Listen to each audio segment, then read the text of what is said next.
Alright guys, 2012 Mini Countryman. This is the S version. So in this video I just wanted to show you how to find the oil filter housing gasket leak.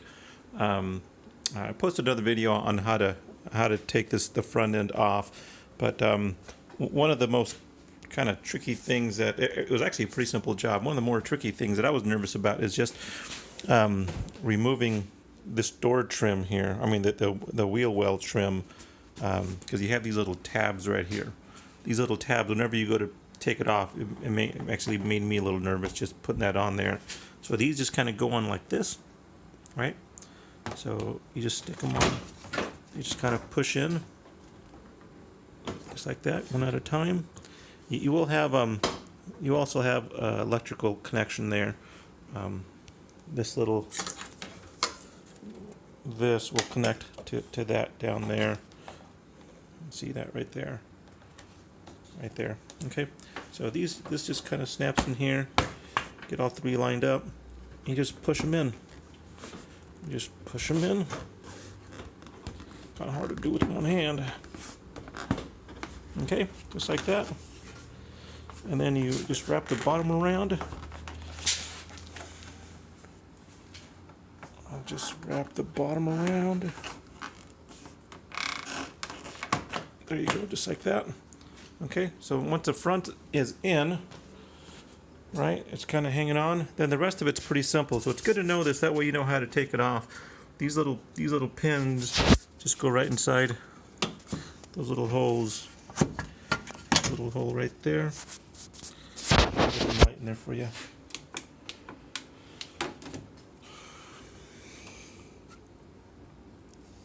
That little tab right there. So those just go right inside those little holes. You see that? Let's see if that can stay up there. And so you just push these in. They snap in. Right there. You just kind of. That one's already snapped in. All the way down. There's the next one down there.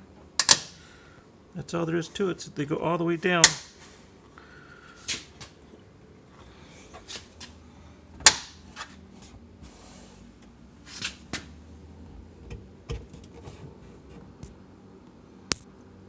There it is.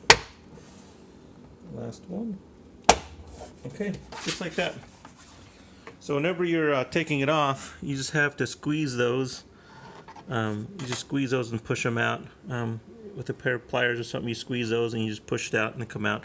So I start at the very end and work my way forward until I get here.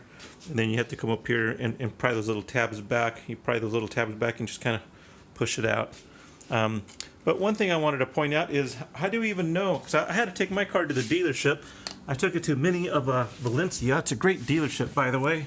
I used to take my car to Mini of Calabasas, but I like Valencia much better. Okay, so how do you even tell where it's leaking from? Because I didn't know. So this is what it kind of looks like now. I'm just finishing up the job. If you have oil, over in this area over here, so this is you see that goes out over to the exhaust. If you have oil over on this side, see, I did have oil, and that's just because I didn't put my oil cap on, the filter cap. That's all it was, and so you'll get oil sitting over here. Okay, if you have an oil, this is the oil pan gasket. It'll seep right around there. Seeping is kind of normal, not that big of a deal. But your actual oil filter housing gasket, which is kind of a not hard, just very time consuming to replace, you'll start seeing oil. Let me see if I can find a way to hold this and point. Here's a screwdriver, I'll use this. Okay, so if you start seeing oil, because the part that you're looking for is way back behind this, all this exhaust stuff, right? So you'll see oil coming back over here. All this will be covered. I already cleaned out the oil up. So you'll see oil. Come on, baby, can you focus in there? You'll start seeing oil just back inside here. It'll be covered with oil, and also just back over inside here. I can't point and okay. Back right up inside there will be covered in oil, and then all this down over here. So you'll be dripping oil. All this right here will be all wet. Yeah, but mostly like all those numbers there was completely covered in oil. So if oil is leaking from above this little gasket here, then it's either your oil filter housing gasket, or there's also another little line, and then it's that same cavity area. It's like a banjo, a bolt, and you know, a little tube that's probably leaking. So so I would get the complete kit and replace those. And while you're doing this, it's a pretty simple job. I got my parts from, it's actually called Detroit Tuned. Detroit Tuned.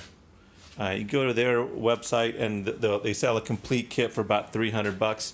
And so they'll actually add this heat shield. I don't know why they add the heat shield. Actually, it's an option. I reused my heat shield. I didn't need it. What else was an option? It was a heat shield and I forget what else. Okay, but it comes with a bunch of parts, and it's pretty simple to figure out. But the other part I replaced while I was doing this is my drive belt. Right, this is the drive belt here, and with the front end off, in order to do the drive belt, you just you turn this little bolt right over here, and you pin it. Right, it's super simple. This is probably the easiest drive belt I've ever done, especially with the front end off. It was really easy. All this is really accessible. So you just you turn this bolt here, and I used to use a crescent wrench. I didn't have a bolt big enough. It's like maybe inch and an eighth or something. You turn that and you push that pin there, and then it's pretty simple to remove. Right, there's also well, you can watch other videos on how to do that. The drive belt is pretty simple. There is this little, I have to get up underneath here and point.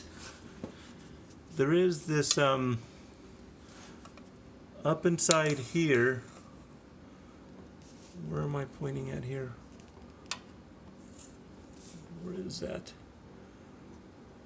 Come on, where am I at? Okay, there we are. Okay, so right up here, there's this little thing you pull out. When you pull that out, it releases the tension on this tensioner over here, on this tensioner right over here. So it took me literally like 5 minutes to replace this. You just turn that bolt up there and you lock that in place. It takes some tension off. Now this is all loose, and then there's another tensioner you have to release over here just by pulling that little lever right there. You just pulls out. You pull it all the way out. You keep on pulling until you can't pull no more. Then you'll see that tensioner drop loose. Replace that belt. That belt probably cost me, I think it was like $20. I think many dealership wanted to charge me like $800 to replace that belt, which is insane. If you're redoing that oil filter housing and you're having to take this front end off, dude, that $20. That's I can't believe they're going to charge me like $800 to replace that. It was like a 5-minute job. Super simple to do. All right, that's all. Hopefully that helps. Now there's really not much else I can show you. Everything else is pretty simple. All these, I guess I can. So that just clips into here. Okay, everything is really simple to do this job. So hopefully that helps. I'm gonna also drop all the coolant. I just drained all the coolant. I'll go and do an oil change. The kit does not come with so beyond the standard kit. I would suggest you get the drive belt, and you get the oil filter gasket as well. It doesn't automatically come with the gasket, and it did come with the heat shield. I think it's still in here. Oh, maybe I took it out. Oh, here it is. Yeah, so I didn't end up using the heat shield. So I don't know what I'm going to do with it. Maybe send it back. But it was only like $30 or something. That's all. I can't think of anything else. Yeah, it's a pretty simple job. That's all.